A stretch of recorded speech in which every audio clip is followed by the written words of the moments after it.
প্ৰতিবাদ কৰিব পাৰে, মোৰ কোনো আপত্তি নাই। 2-4 দিন গাড়ী চলোৱা বন্ধ কৰি দিওঁ।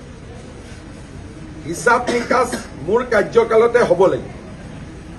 যদি কেব চালকে বন্ধ কৰি দিয়ে, হিমন্ত বিশ্ব শৰ্মাই এবাৰো নকয় খুলি দিয়ক, এনেওতো অসম বন্ধ হ'লে 2-4 দিন বন্ধ হৈ থাকে। গতিকে যিটো মই সঁচা কথা কৈছো, এইটো সঁচা কথাতে থাকিব। আৰু মই কাক কৈছো? অচিনাকি লোকৰ কাৰণে কৈছো। যদি চিনাকি লোকসকলে নিজে গাত পাতি লয়, সেইটো মোৰ দুখ নহয়। মই কৈছো যে উবেৰৰ গাড়ী চলোৱা অচিনাকি ড্ৰাইভাৰ, চিনাকিখিনিকতো মই কোৱা নাই। গতিকে অচিনাকিৰ লগত যদি চিনাকিসকলে আন্দোলন কৰে, কৰিব। 6 দিন কৰিব, 7 দিন কৰিব, 8 দিন কৰিব, 10 দিন কৰিব। কিন্তু এইখন চৰকাৰ অচিনাকি লোকসকলৰ বিৰুদ্ধে এখন কঠোৰ চৰকাৰ।